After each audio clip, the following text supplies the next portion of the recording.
We got breaking news once again. I hate to tell you, new problems in Minnesota. Keeping you informed and engaged, now more than ever. This is Sekulow. We want to hear from you. Share and post your comments or call 1-800-684-3110. And now your host, Logan Sekulow. Welcome to Sekulow. Phone lines are open for you at 1-800-684-3110. I want to hear from you. You know, every day we have a meeting. We talk about what we're going to talk about. We're going to go through new shows. And what's the segment's going to be today? What's the topic's going to be? And at the beginning of today, we said, you know what? Enough with the Minnesota. We got to take a pause. We're wearing people out on Minnesota. Not everyone is this involved in what's happening in Minnesota. And we said, okay, well, there's nothing new to talk about. That'll be fine. And then about 10 minutes before we go on the air, of course, something new has to break. And it's once again another instance of potential fraud and really the fallout from the immense fraud scandal that has rocked Minnesota. That's right. So as of right now, there's a hearing happening for the U.S. Congress and the House of Representatives about the fraud here, about the fraud situation in Minnesota. Right now, it's members of the Republican state house and things of that nature that are going over this, members of the DOJ that are testifying before Congress about this situation. But at a time when all eyes are on Minnesota and everyone is concerned and in some ways justified, in other ways, maybe it's gotten hyperbolic in some ways because of how the left has responded in things saying like, no, we already took care of it years ago. There's no big deal here. But then there clearly was something there because even Tim Walz himself had to drop out of his next election due to the scandal. But you would think that optics would be something that people care about at this time, making sure that they're not doing anything that could either raise tensions or cause scrutiny. Maybe they can get it settled down and get back to a positive for their state. But what we're seeing now is we know that this budget fight is coming once again. Remember, at the end of January, we could potentially see another government shutdown. Ilhan Omar, the representative from Minnesota, as well as the two senators, Amy Klobuchar and Tina Smith, have earmarked $1 million. So in the grand scheme of things, not a ton in terms of earmarks for non-government agencies and things of that nature in Minnesota. $1 million that would go to a nonprofit that is works to create a better, safer, more connected community for individuals experiencing drug addiction and substance use disorders in the greater East African community of the Twin Cities metro area. They have a single line item earmark for $1 million in the next round of funding that is going to go before a fight that people have now been like, wait, why now? Why is this $1 million so important now? Because, and for them, the devil's advocate, why would they think it's a good idea? Let's raise a spotlight on one single organization at the time when all this is going on. Yeah. It raises questions not just about how things work in Minnesota, but also the use of taxpayer money in this way, the special interest, the earmarking of special projects like this. It's showing the American people they're fed up at the way that Washington has been operating for a long time. I think it has very little to do with the actual root of this, which is, of course, if funding is going to things like addiction recovery, fantastic. I think that is a necessary expense if you are to expend money like this. If you are going to be spending money like this, sure. Now, there's some odd issues that have come up now with this organization. It's not to say this organization is, fraudulent or having any issues, but there were at least some moments where make your ears perk up, where at least the discussion happened of what's going on inside of this one. And again, like you said, it may be paranoia. It may be more than that. We're going to keep the discussion rolling. Phone lines are open for you at 1-800-684-3110. Rick Rennell's going to be joining us later today. We got a pretty packed show, but we got plenty of time for calls, and I'd love to hear from you. That's at 1-800-684-3110. That's 1-800-684-3110. We'll be back with more on Sekulow. Don't go anywhere.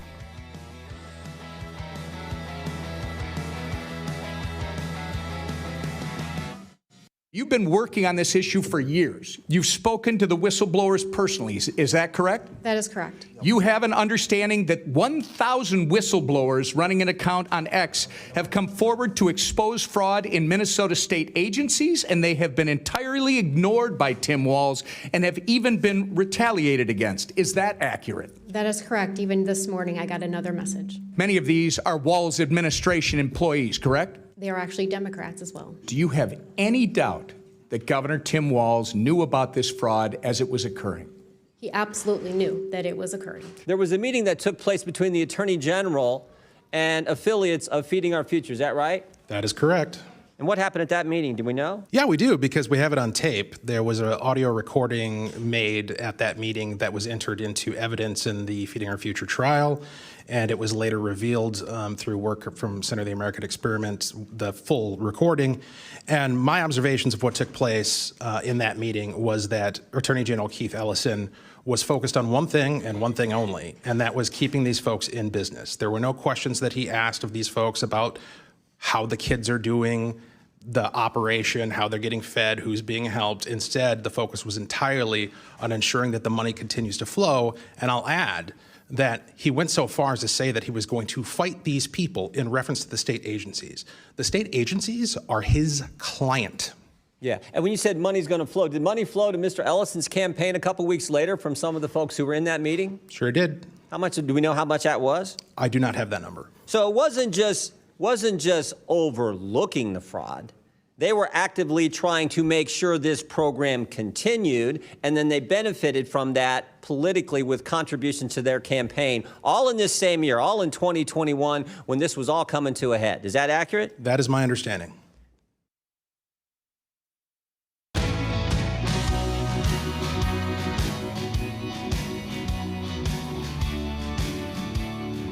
Welcome back to Sekulow. Phone lines are open. We had a bit of a glitch there, and I think we lost some of those calls. So there's about 5 lines open for you right now.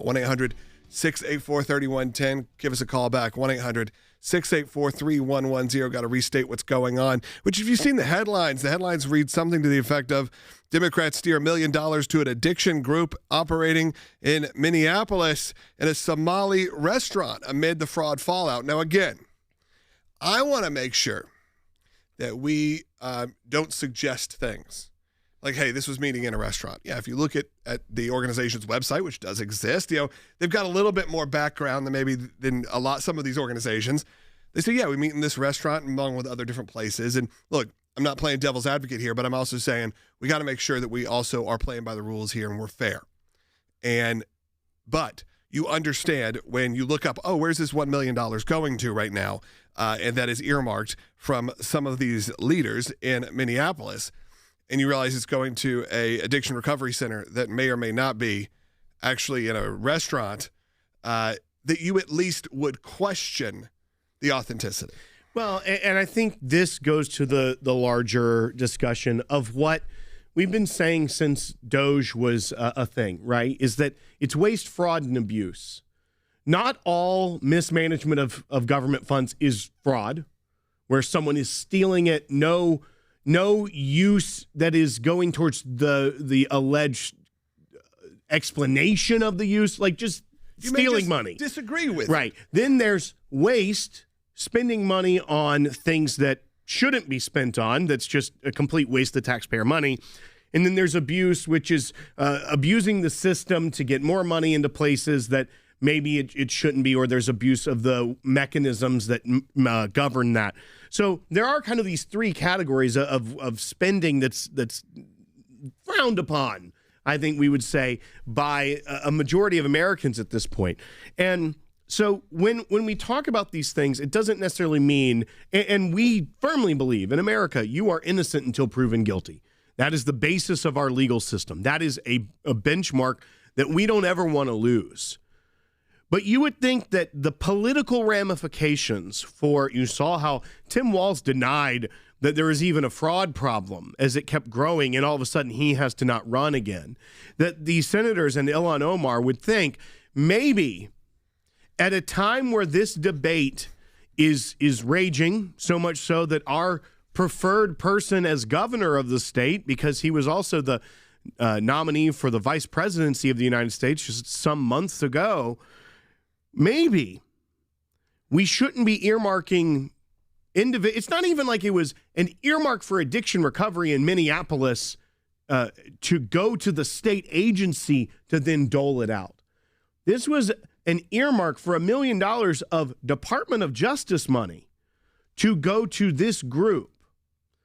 And I think a lot of people in American consciousness may think of if an individual group gets a grant of $1 million, which is so funny that we're sitting here thinking $1 million isn't a lot of money. Yeah. Well, because of how widespread the fraud that has been uncovered is. Yeah, when the $1 billion words start throwing around, then $1 million is again, it's nothing. Right. But this group, and we say, it's shared an address with a restaurant, all these things. That doesn't sound like the groups that in your head are the ones getting $1 million grants directly from the federal government. It doesn't say that we're not trying to say they don't do good things. They don't have it together. But it just sounds like I would think that the groups that are getting $1 million grants are ones that have a building, that have a track record of dealing with these issues that they're getting, that there is a stewardship involved when the federal government is making a direct grant.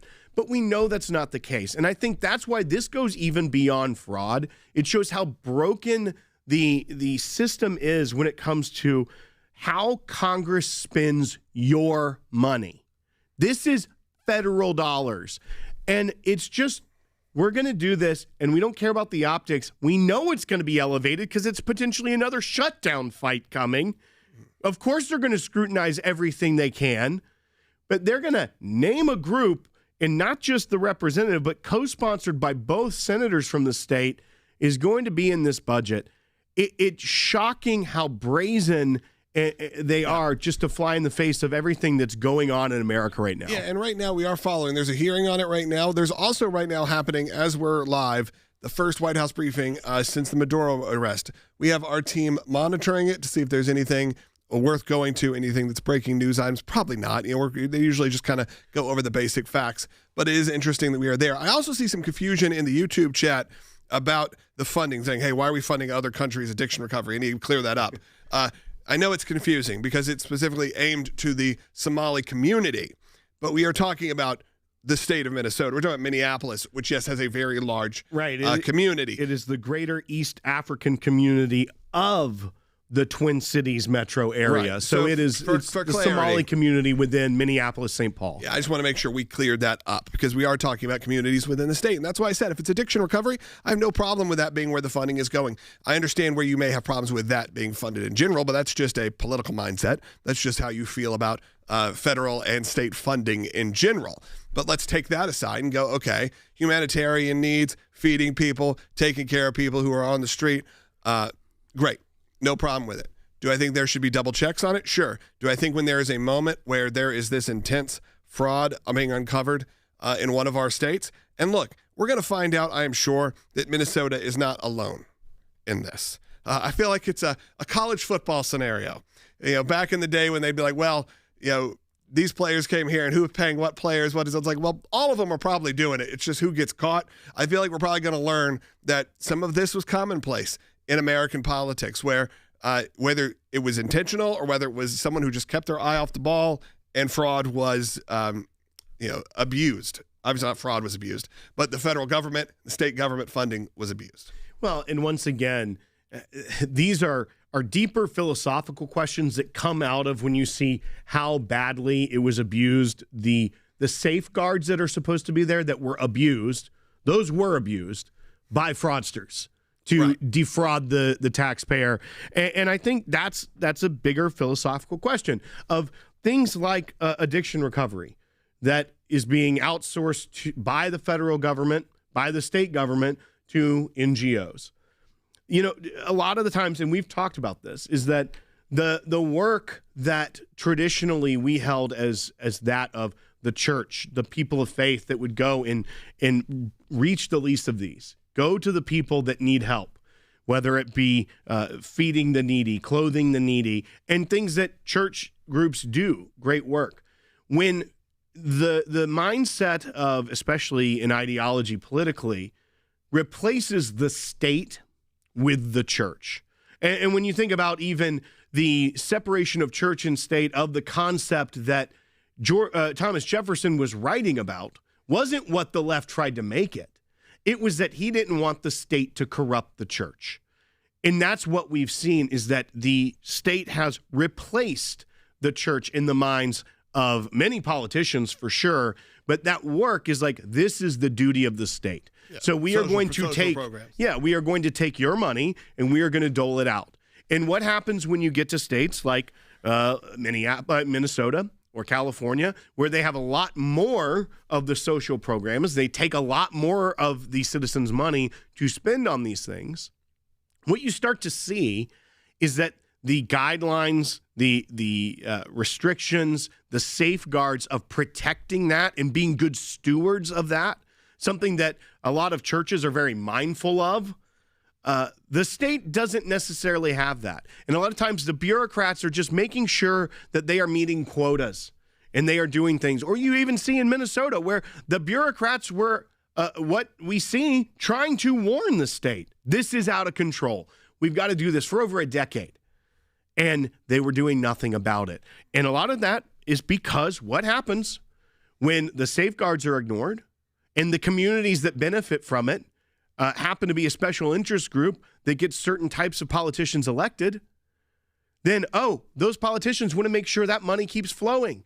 Not necessarily because they think it's being stolen, but because they think it's making the populace of their constituents that vote for them happy with the work they're doing. And so it becomes a vicious cycle, and it gets out of control like you saw in Minnesota. And those safeguards then, when they get tried to put in place, become a political fight instead of a decency fight of protecting the hard-working taxpayers of Minnesota and protecting their investment in their state through their taxpayer dollars. It becomes a, how dare you, you're a racist Republican if you think that we shouldn't be helping the needy, when that's not what this is about.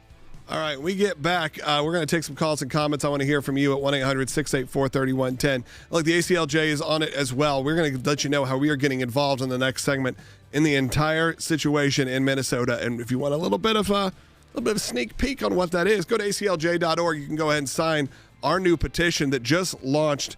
Again, we're not just talking about the fraud. We're taking action, and we need you to take action alongside us. That is at aclj.org/sign if you want to go directly to the petition, or just go to aclj.org. You'll find it there and on the app. When we get back, again, I want to hear from you, whether you're in Minnesota or not. 1-800-684-3110. We'll be right back. This is a teacher who said, hey, I want to pray. Maybe I want to get involved, see you at the poll. I've been doing this for years. And the school district said, no, you cannot do that. You cannot pray within public. And we went. We got to win. But, of course, it doesn't end here. You'd think this would be an easy spot to go, you know what?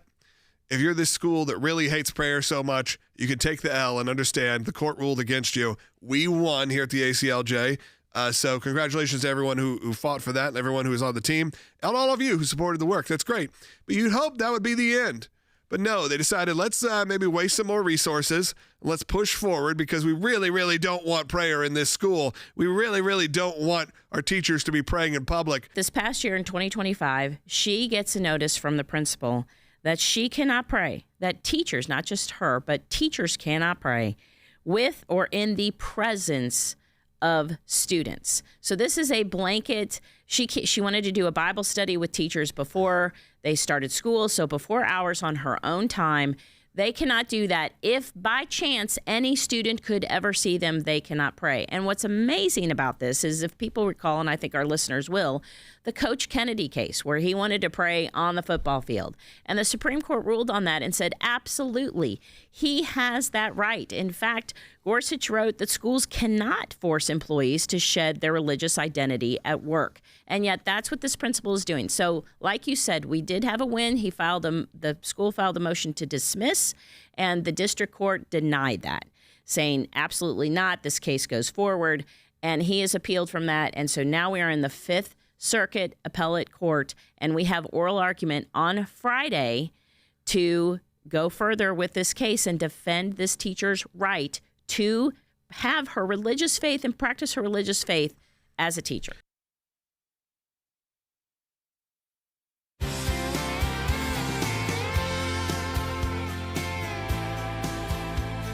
Welcome back to Sekulow. Phone lines are being, few of them are being screened right now, so stay on hold if you're on hold. Give us a call at 1-800-684-3110 if you want to be on the air. I teased earlier that the ACLJ is going to get involved, and there are many ways we are going to get involved. But the start today, as the hearings have begun in Congress about the Minnesota fraud situation, the ACLJ is filing 6 different Freedom of Information Act requests, FOIA requests, to expose and defeat what they call this industrial scale fraud. And again, we're going to do our best to uncover these crimes. It's a great way to start. It's a great way to get involved early on. And we have a petition also that you can sign.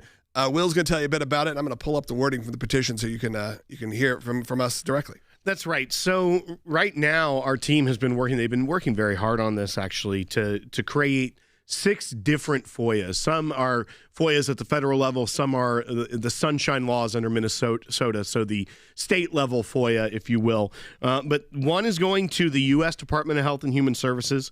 Then we've got one going to the Attorney General, Keith Ellison of Minnesota. One is going to the Office of the Governor of Minnesota, currently Tim Walz. One is going to the Minnesota Department of Human Services. That is the department that all these whistleblowers have come from. We've got one going to the Minnesota Department of Children, Youth, and Families, and another one is going to the City of Minnesota. And they're all worded differently, asking for different things, obviously, because different records would be at different places. So obviously the federal level, different than the governor's office, different than the Department of Children, Youth, and Families. So the entire impetus of this is to try to get to the bottom of what kind of records already exist in some of these exposed previous fraud investigations, or ones that maybe were not investigated, but there are red flags of because of the reporting that we've been seeing coming out. So this is the ACLJ's take from the outside of the government. We know that Pam Bondi has dispatched more prosecutors to the state right now to be going over things. We know that assistant U.S. attorney said that it was the tip of the iceberg, industrial level fraud. We are also doing what we know how to do best outside of trying to get more information as well. We use the FOIA process. We know how to litigate these things when they stonewall us.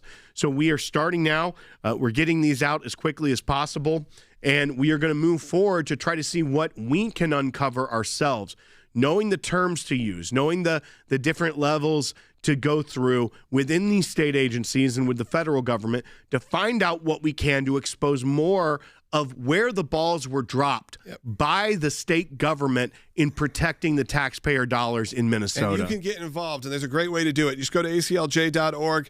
Hold Governor Tim Walz accountable for the fraud scandal. That is at aclj.org. We're trying to reach 50,000 signatures here by the end of this campaign, really, hopefully, by the end of today, because just launching today, we've had over almost 7,700 people sign on to this petition.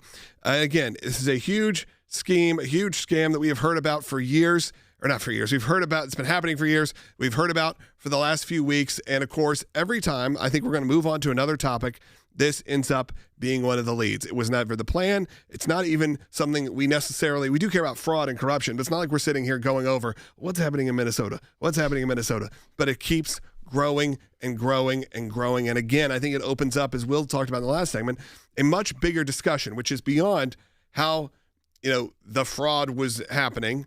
It's how the federal government and how the state governments spend your taxpayer dollars. And is that what we want? And as Will said, a lot of these kind of programs, addiction recovery and these kind of things, I think are incredibly necessary and important. A lot of those were funded by the church. A lot of those were funded by charitable organizations, were funded by the community directly because they felt like it was necessary.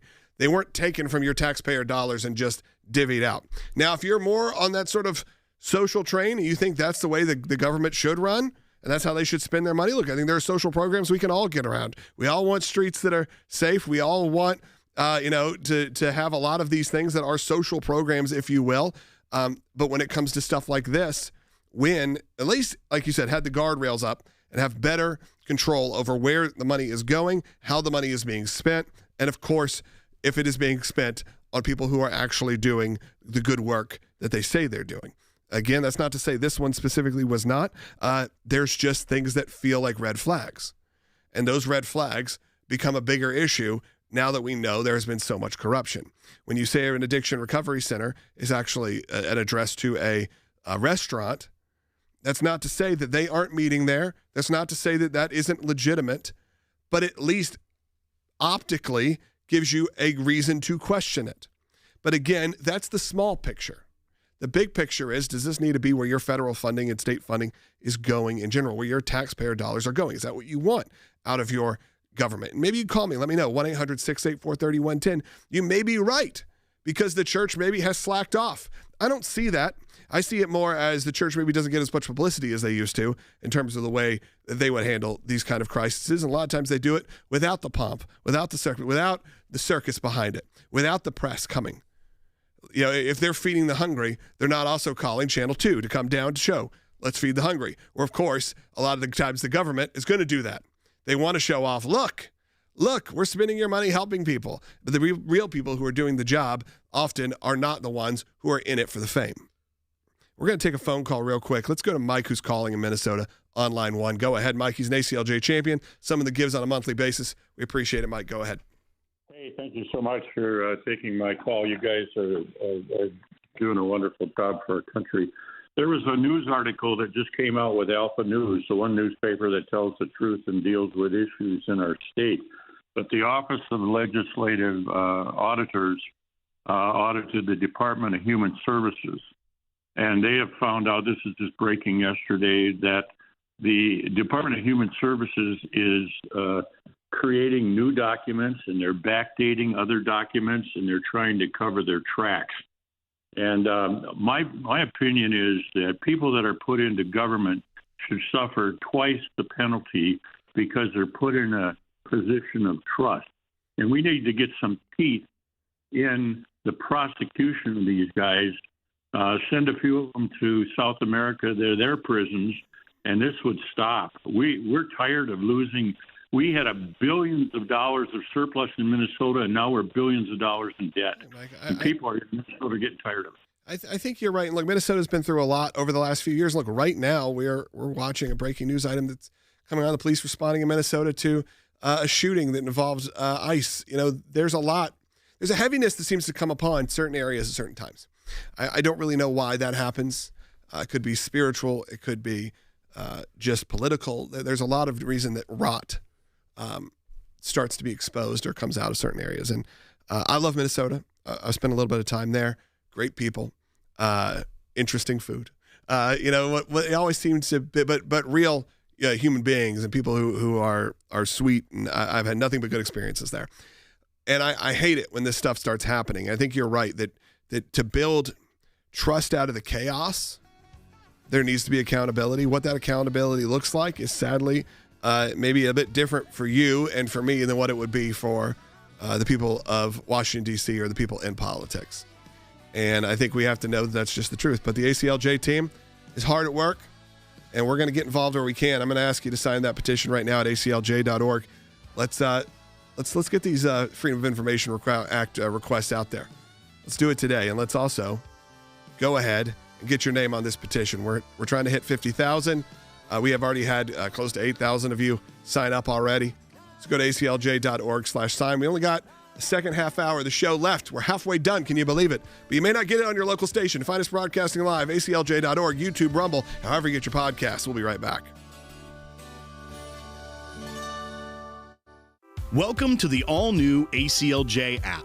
Expert analysis and insight big tech can't censor. Customize your news and get real-time alerts on the issues you care about. Advocacy is now at your fingertips. Take action, make a difference. Support the causes you care about with just one tap. Be the first to know. Breaking news alerts sent straight to your inbox. Everything you need, all in one place.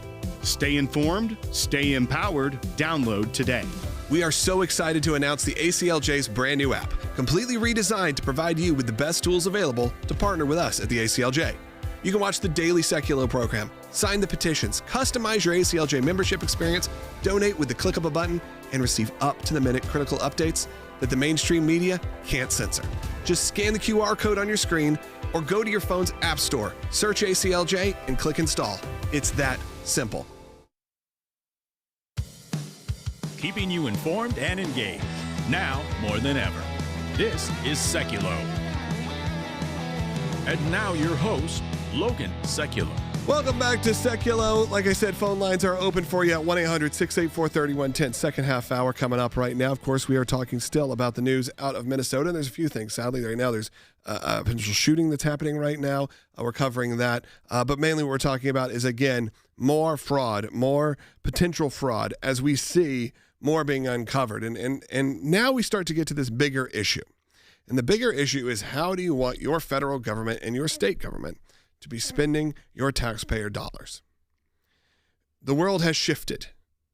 And we had a call that came in just a moment ago. We see the fraud for what it is. And they said the local news was reporting on this, and Will did some diving onto when some of these organizations are audited, what happens. And not necessarily audited even financially. They're audited for their work product, audited to see what they're actually doing. And we know it's been fairly easy for them to figure out their ways around it. That's right, because the state legislature is now doing their own investigation, not just the U.S. Congress, into a lot of these fraud claims. And there was a hearing in the state legislature about the Office of Legislative Auditor, who was tasked with looking at some of these things, that they were focusing on the management of taxpayer-funded grants.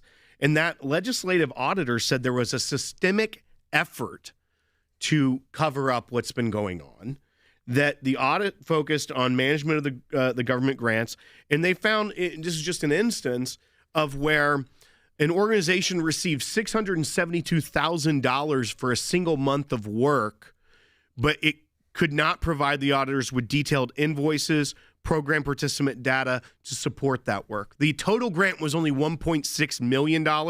They got more than a third of that in 1 month for 1 month of work, and that the auditor found that department staff, so the people that are supposed to be the gatekeeper of these funds, these taxpayer dollars, backdated or created documents that didn't exist before the auditors got in there to try and cover up the mismanagement. And one of the House Speaker of Minnesota said that it proves once again those running our programs expect no repercussions or accountability from Governor Walz or Democrats in power, even when they fabricate documents or ignore basic procedures. This goes back to what I was saying, and I'm glad that caller called in, is that it's not even just that there are people out there that are stealing money. It's the people that are supposed to be the stopgap to make sure that doesn't happen. They're not even doing basic due diligence. They're just writing checks. I want to take a quick call before we go to break. Dan's calling North Carolina. Dan, you got about a minute. Go ahead. Your point about the church, giving way to the state, God made the family first, and we're supposed to be able to take care of ourselves, or we can't help anyone else. So it's family, then church, then the state. And we've gotten so far away from God's design that it's a mess. Well, yeah, and Dan, I would also jump in and say, and you know what another problem is? It's what we're also fighting here at the ACLJ. In California, the state's trying to take $1.2 million from a church that could be going to do things in the community. In Colorado, they're trying to criminally cite churches for doing the work that the state wants to do, the feeding the needy, clothing the needy, outreach, programs that would get $1 million grant in Minnesota. Colorado's trying to criminally cite them. All right. Hey, we'll be right back with Rick Grinnell, but I want to go ahead and get you on hold for the final segment of the show, which will be coming in just about 10 minutes. So we will take as many calls as we can in that final segment. That's at 1-800-684-3110. We got 3 lines wide open right now for you. 1-800-684-3110. And of course, I want you to get involved in the work of the ACLJ, and a great way to start that journey with us or to get engaged, go to aclj.org. Sign the petition right now. We are taking action right now and filing 6 Freedom of Information Act requests today. As hearings begin in Congress, we are going to get involved here. directly in what's happening in Minnesota. Sign that petition to show your support. That's at aclj.org/sign. Now we've got one line open, but you know what? Some won't make it through. So give us a call. 1-800-684-3110. Rick Grinnell's joining us in just a moment.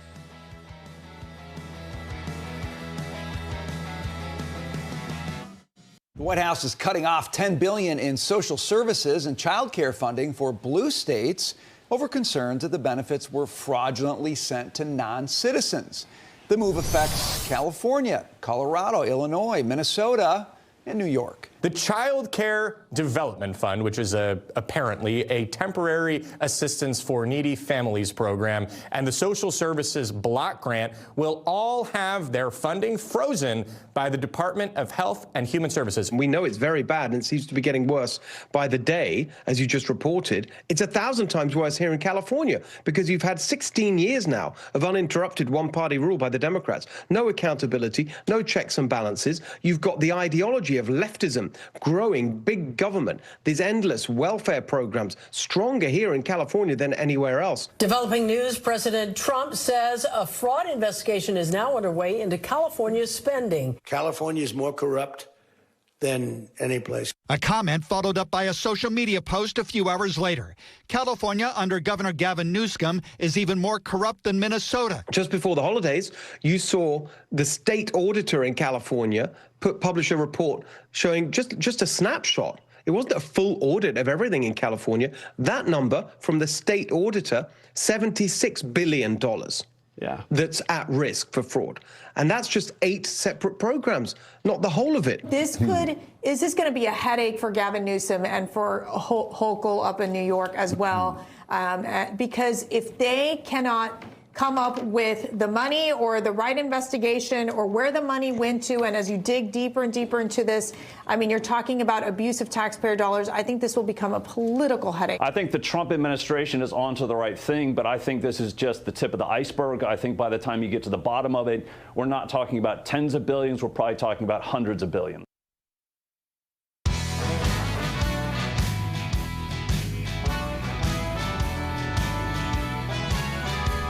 Back to Sekulow. As I said, phone lines are open for you at 1-800-684-3110. We're now joined by Rick Grinnell, Senior Advisor for National Security and Foreign Policy here at the ACLJ. And we're excited to have you on, Rick, today because, look, the LA Times had an interesting article. We've been talking a lot about Tim Walz. We're talking a lot about Minnesota. And, look, we've said, I am sure Minnesota was not the only state playing by these sort of shady rules that maybe were a part of some of this fraud that's happening. Maybe we're going to find out that's just like, yeah, they got caught. But who else could be there? And, of course, we see now the LA Times saying, you know who may be next? Your favorite, Gavin Newsom. So I want to get your thoughts on maybe just the whole scandal in general, but then obviously it leads to what will be a bigger issue for the country, which is what happens in California. Look, one of the things that I've said here before is that transparency is not political. And transparency should be the taxpayer's friend all of the time. We need to demand sunlight. We need to demand transparency. And that's actually one of the great things about ACLJ is that we do demand transparency through the courts, not through just talking about it, but through court action, legal action, and pressure.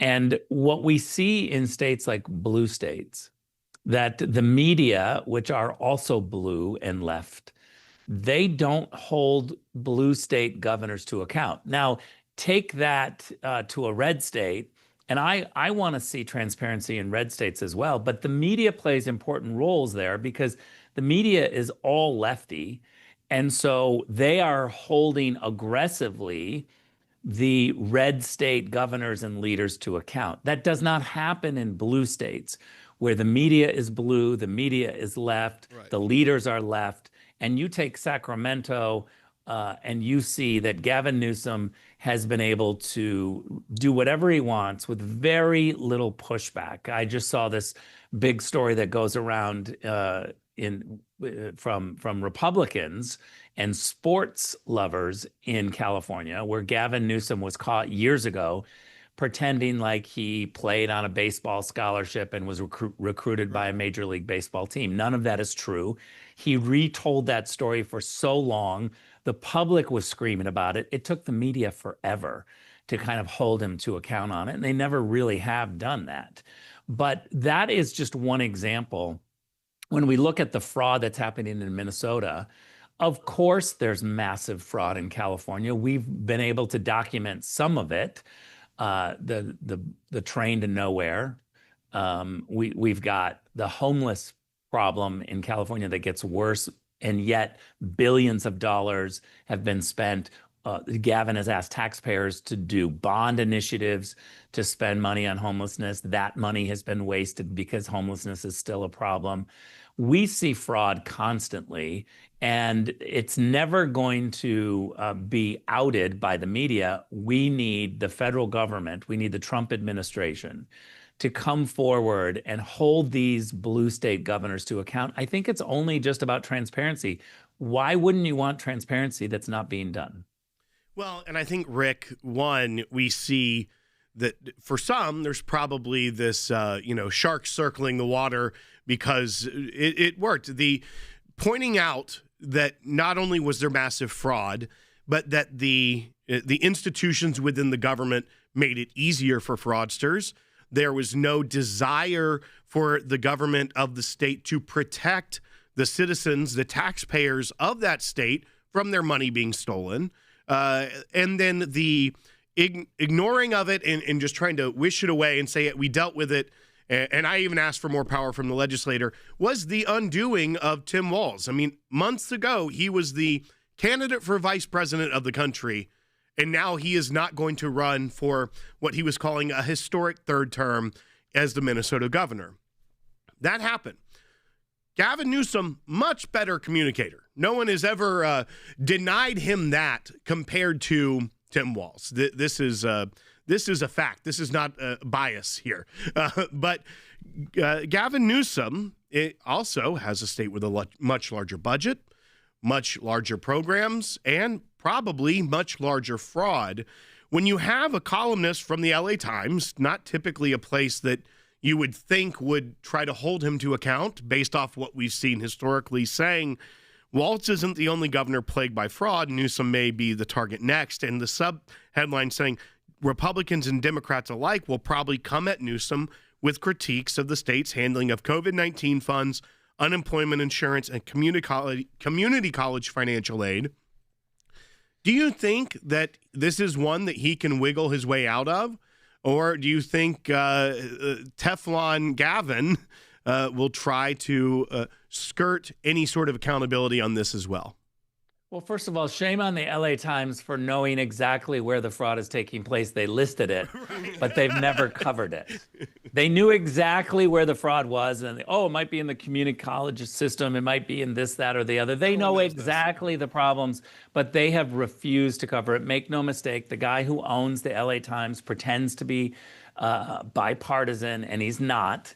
And we need to be very aggressive about outing all of this fraud and waste. Let me just say one thing. Remember, somebody like Gavin would not say that it's fraud because he's so comfortable in his ability to take taxpayer money and give it to his friends who then feel like they don't need to perform because they weren't selected because of their merits. They were selected because they're Gavin's friend. And so therefore, they don't need to perform. So Gavin just thinks, I'm just giving money to combat problems, and my friends are the ones who are combating the problems. It's fraud because he's selecting people that are ill-equipped and not doing the job, and they only got the contract, the millions of dollars, the tens of millions of dollars to combat some sort of problem because they're friends of Gavin or the Democratic Party or friends of the unions. And so this is the scheme that becomes fraud. I will say that I think Gavin will get away with it if we only rely on the media in California. The media have demonstrated through Kamala Harris and through other national leaders that they don't know how to vet the California crop of politicians that somehow decide to go onto the national stage thinking that they're going to be national heroes or national candidates. And they only believe that because they've never been vetted or tested by the current California media. That's why the Trump administration, DOJ, and the FBI and the U.S. Attorney's Office in Southern California doing their job of trying to bring forward all of these schemes and be transparent to the taxpayers. I think that this is going to be celebrated by the California taxpayer when they see the scheme.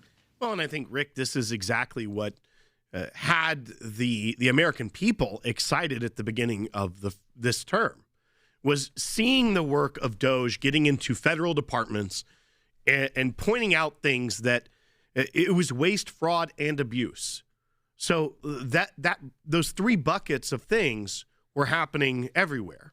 And something may have not been fraud in the criminal term of stealing directly for under a fake guise, taking it and using it for something else. But it's wasteful and abusive of the system and the mechanisms that are supposed to stop these type things. What we see is that Minnesota was not very savvy, their government, at letting it get away with this. And we see now reports of backdating things from the government to try and cover it up. Unfortunately, California, it seems, has had a lot longer at getting more savvy at this kind of government malfeasance, if you will.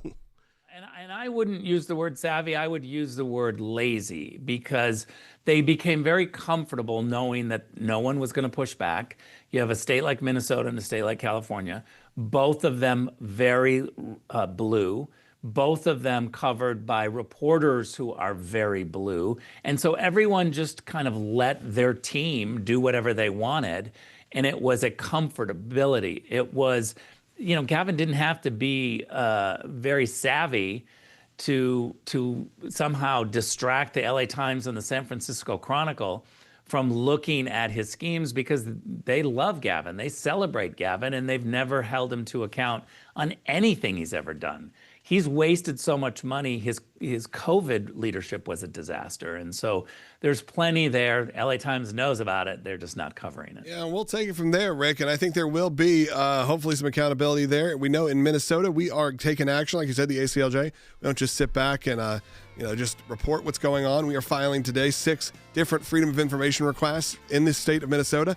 And who knows, maybe California should be next. We'll talk about that off air and see what we can come up with.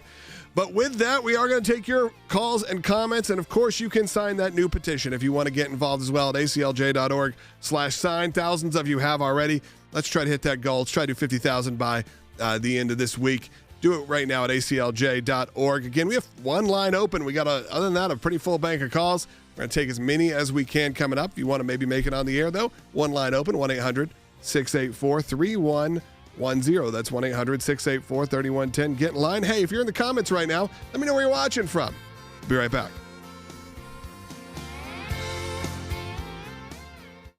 You got to win the midterms, because if we don't win the midterms, it's just going to be, they'll find a reason to impeach me. I'll get impeached. We don't impeach them. You know why? Because they're meaner than we are. We should have impeached Joe Biden for 100 different things. They will impeach me again. And look, Will, that's something you've been talking about for a while, saying that seems to be what the playbook is, that they have been building the case, if you will, not even that they necessarily would need it, a case for impeachment. That's right. One, you know that they have lowered the bar for impeachment so drastically because of President Trump's first term. They impeached him once over what he called a perfect phone call. We know that story all too well. He was acquitted by the Senate, had a great legal team defending him in that first impeachment. As you may know, Jay Sekulow, chief counsel of the ACLJ, was there in the Senate defending the president of the United States in an impeachment trial. Then they tried a second impeachment after he was out of office to try and retroactively impeach him. That one failed as well, and didn't even have the Chief Justice of the Supreme Court presiding over it because it wasn't the impeachment of a president. Very confusing, but they've been building towards this, and we know that if they get the majority in the House back, that they will try it again. Whether it be over National Guard deployments, whether it be over Originally strikes on boats in the Caribbean, now over maybe an illegal incursion to arrest the president of Venezuela, as we saw just over the weekend. They are building towards it. It's just which one of their narratives, their threads, will they choose to stick it out with? They are going to do that if they have the majority in the House of Representatives. If they have the majority, they get it done. I mean, I think that's kind of clear. Impeached. Easy. I mean, that's going to happen. He's done enough that would be the gray area for them.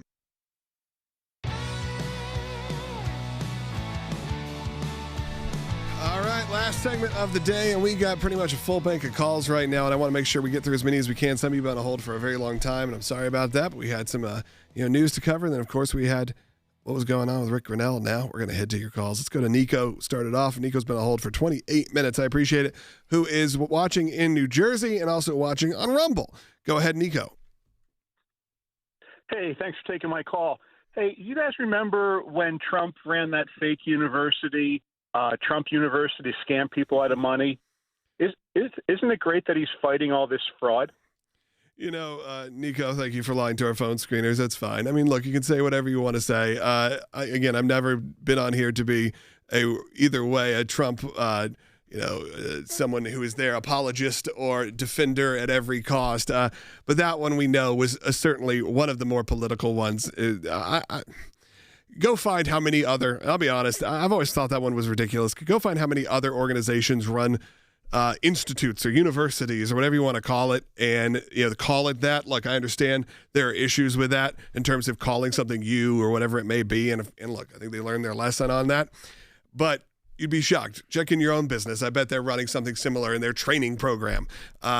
With that, though, thank you for calling. I appreciate it. I appreciate someone who calls, lies, waits on hold 30 minutes to try to get in a little jab. So I actually liked what his fake comment was. His fake comment was great. great. It was pretty good. Unfortunately, you'll never hear it. Yeah. Let's continue on. Let's go to Kim in Texas.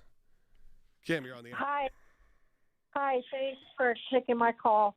I just wanted to put out there that I feel like I'm speaking for a lot of Americans who appreciate all the investigations since Doge and all that's gone on. But we want to see some action. We really want to see someone being held accountable. We want to see some imprisonment, some indictments, some arrests. It's just not happening enough and soon enough. Yeah, I mean, Kim, I think there's a lot of frustration, and you certainly speak for a lot of our listeners, a lot of people that call, especially a lot of people who got involved in politics over the last couple of years, maybe the last 5 years. They don't see the speed that they would like. We understand. Look, we've all been through these issues where, of course, it feels like they lay out every crime or issue that had, and then there's no accountability. Now, that being said, it may feel like there's less accountability than there is. Remember, there have actually been quite a few instances where people have been taken down, or there have been, they've had to owe a lot of money. Now, to say that it's not, is it a perfect system? Absolutely not. Should we see more? Absolutely. But we also live in a country where there is due process, and we have to go through all of this. It's not something that can be done overnight. We also know that there are people who were some of the initiators of some of the fraud in Minnesota who have already been involved. We've talked about that before. Have already had some convictions. Now, that's to say that everyone, clearly not everyone, because this is growing and growing. But we're going to find that out in multiple states. We're going to find it as we keep going. That's why we got these FOIAs. Well, and once again, we know that the Attorney General has sent more prosecutors there. We know the Assistant U.S. Attorney in Minnesota actually had really good comments about what he was already uncovering. Okay. Let me actually say that real quick. Yeah. The fact that we're even talking about it shows you more than what was happening in most administrations. Right. The fact that we even know that there is billions of dollars of fraud in the state of Minnesota, that this isn't just a local news story, actually shows you have an FBI doing their job. Well, and once again, the Department of Justice, if they're sending resources there, sending prosecutors there, if there are things that have been uncovered, well, then they have to make a case, present it to a grand jury, get an indictment, take those people to trial, and get a conviction. That's how the process works. We don't want what the Democrats want to do to everyone, and that is send FBI to spy on Christians and churches. We don't want them to go target parents and went to school board meetings and say, hey, this is, we don't like what you're teaching our kids. Those are intimidation tactics that are bad for America. We don't want intimidation. We want rule of law.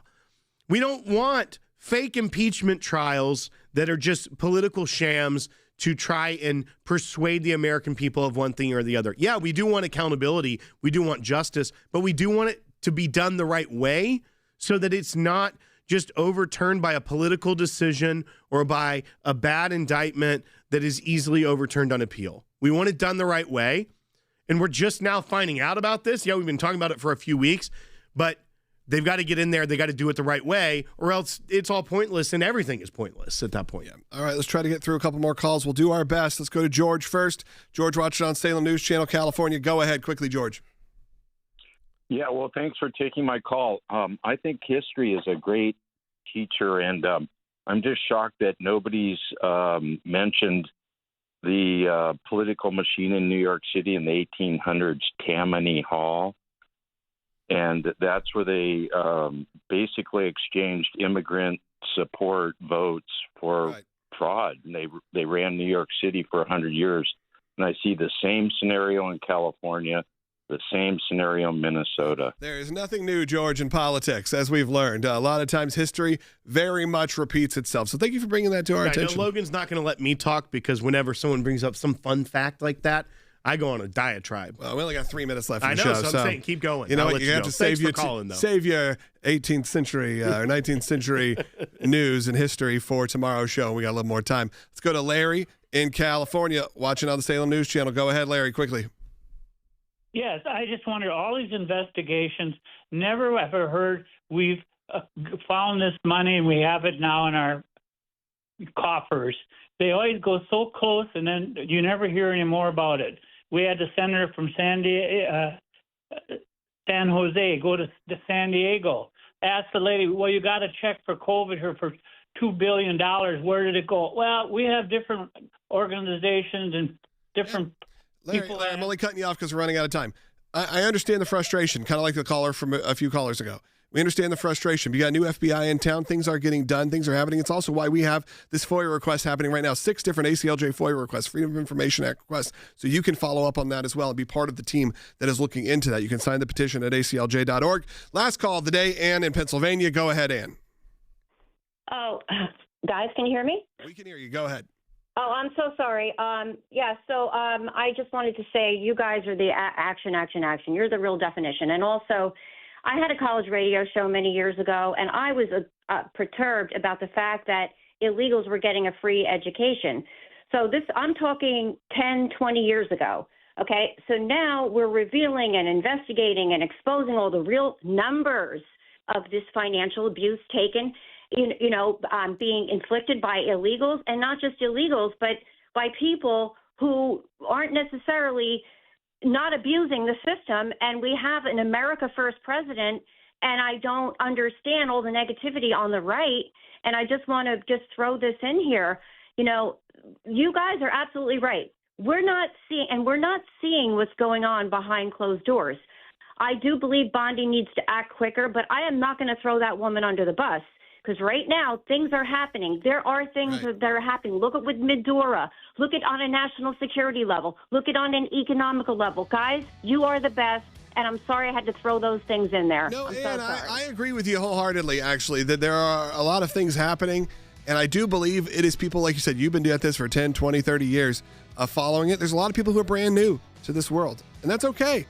All are welcome. But you have to understand that some things take longer than you want, and you kind of want that in America. You want due process. You want things to happen at a speed that you know isn't going to be overly corrupt. That they actually will have their day in court. That you are innocent until proven guilty. This is what we preach here as well. I encourage you, join us at ACLJ.org. Sign that petition today. Be a part of the thousands who have already done it. Of course, we will also be filing those FOIA requests on your behalf. That is at ACLJ.org. Sign the petition. Almost 9,000 of you have done it already. Let's get that to 50.